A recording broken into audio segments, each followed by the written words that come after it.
Assalamualaikum warahmatullahi wabarakatuh. Selamat pagi anak soleh dan solehanya Miss. Kembali lagi bersama Miss Fitri di video pembelajaran kita hari ini. Miss harap anak-anak Miss semua masih semangat belajar dari rumah. Dan kita semua dalam keadaan sehat walafiat ya nak. Nah, seperti biasa sebelum kita mulai pelajaran kita hari ini, marilah kita berdoa. Berdoa dimulai. Bismillahirrahmanirrahim.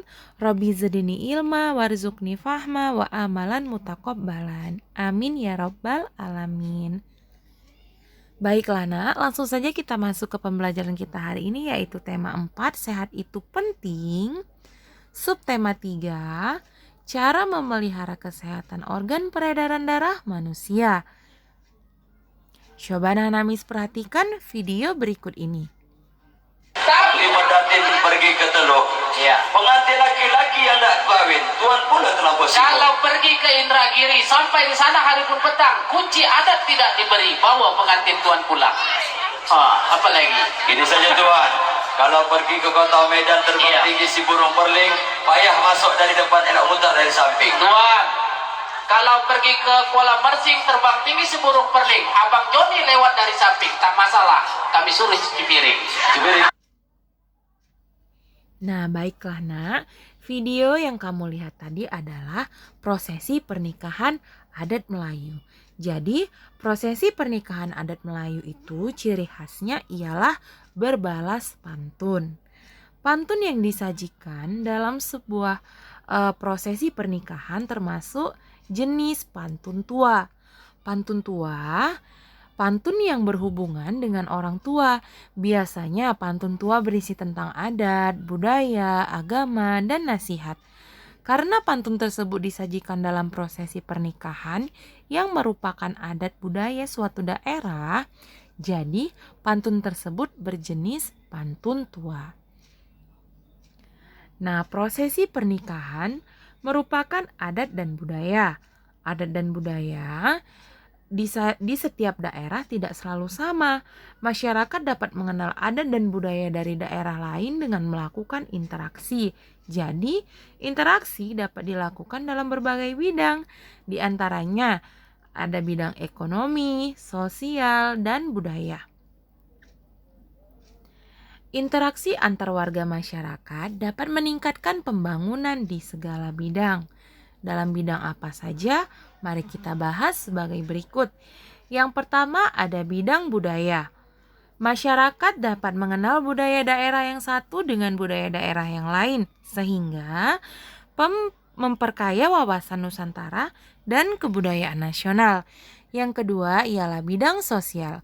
Dengan interaksi, masyarakat dapat memenuhi kodratnya sebagai makhluk sosial, yaitu dalam kegiatan tertentu, manusia membutuhkan manusia lain untuk memenuhi kebutuhan hidupnya. Yang terakhir ialah bidang ekonomi. Masyarakat dapat bekerja sama untuk meningkatkan taraf hidupnya, sehingga tercapai kesejahteraan sosial. Nah, kita lanjutkan membahas tentang perbedaan antara hak, kewajiban, dan tanggung jawab sebagai warga masyarakat. Nah, jadi ketiga perbedaan tersebut ialah sebagai berikut. Mari kita bahas bersama ya, nak. Yang pertama, hak warga masyarakat.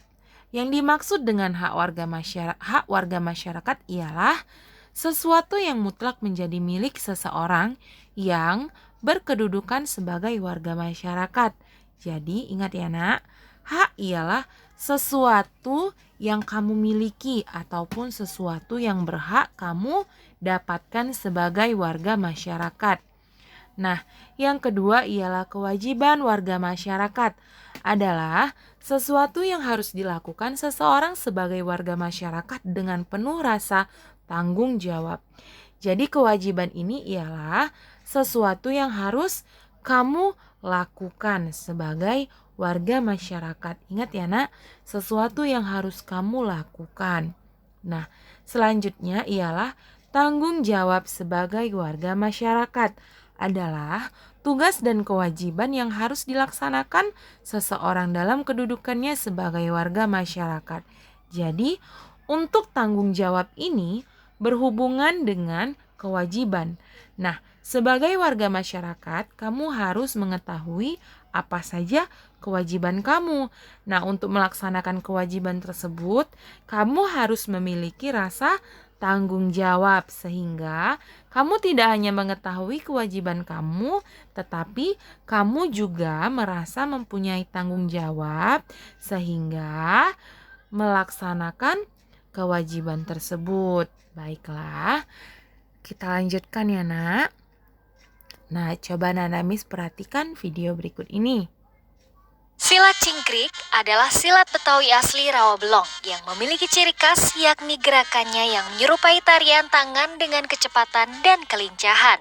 Jika pada zaman dulu silat cingkrik digunakan untuk membela rakyat, kini silat cingkrik dipertahankan untuk pengembangan budaya Betawi. Nah, baiklah, jadi video yang barusan anak Miss lihat ialah tentang silat. Kali ini kita akan membahas tentang manfaat kemampuan bela diri atau silat. Silat merupakan salah satu bentuk seni bela diri. Selain untuk mengolah seni, Udin ingin dengan bela diri badannya menjadi sehat dan semua organ tubuhnya kuat. Nah, kita akan membahas tentang manfaat dari bela diri. Yang pertama ada manfaat fisik. Terbentuk koordinasi otot-otot tubuh. Terbentuk postur tubuh yang seimbang yang sangat penting untuk mengurangi resiko timbulnya penyakit serta menciptakan stamina dan ketahanan tubuh. Terbentuknya koordinasi otot-otot tubuh yang sangat mendukung kelancaran proses peredaran darah pada tubuh. Yang kedua ada manfaat emosional. Nah, silat ini bermanfaat untuk mengendalikan emosimu. Dalam seni bela diri, kamu akan diajarkan cara menghindari dan menghadapi lawan secara efektif dan efisien. Dengan kemampuan tersebut, kamu bisa membela diri dengan melumpuhkan penyerang sementara dan menghindari konflik berkepanjangan. Seni bela diri tidak mengajarkan kamu untuk menghabisi penyerang tanpa ampun ya, Nak. Yang ketiga ada manfaat sosial. Dalam seni bela diri, kamu akan diajarkan bahwa saat dalam posisi lemah, kamu harus bisa membela diri.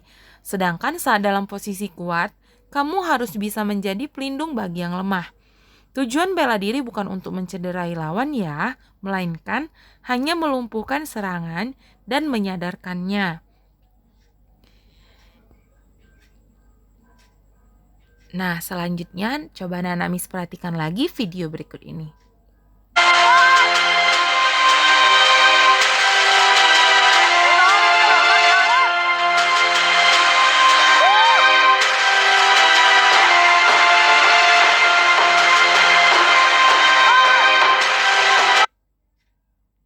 Iya, video yang barusan Nanamis perhatikan tadi ialah bencana alam yaitu banjir. Nah, sekarang kita akan membahas faktor penyebab bencana banjir. Yang pertama ada penebangan hutan. Selain sebagai pemasok oksigen, hutan juga bermanfaat untuk mencegah banjir. Akar-akar pepohonan dapat mengikat air di dalam tanah sehingga dapat mencegah erosi yang dapat memicu terjadinya banjir. Jika pepohonan di hutan ditebang secara liar tanpa adanya reboisasi, pada musim penghujan dengan curah hujan tinggi, banjir dapat terjadi karena aliran air tidak ada yang menahan. Yang kedua ialah buang sampah di selokan atau membuang sampah sembarangan di selokan ya, Nak. Selokan merupakan tempat yang disediakan untuk mengalirnya air. Oleh karena itu, larangan membuang sampah di selokan terus digalakkan. Jika masyarakat setempat membuang sampah di selokan pada musim penghujan dan dengan curah hujan tinggi dapat terjadi banjir. Sampah menghambat aliran air sehingga air selokan meluap membanjiri pemukiman warga. Dengan kata lain, karena membuang sampah di selokan, jadi seharusnya air yang mengalir di selokan tersumbat oleh sampah yang dibuang dengan sembarangan ke selokan sehingga menyebabkan banjir. Nah, baiklah Nak, Miss rasa Cukup sekian penjelasan Miss tentang pembelajaran kita hari ini. Miss harap anak-anak Miss paham, dan bila ada yang tidak paham boleh tanyakan langsung kepada Miss. Jangan lupa kerjakan LKS kamu. Miss tunggu setiap jam 10 malam paling lama ya nak. Nah, Miss akhiri dengan Assalamualaikum warahmatullahi wabarakatuh.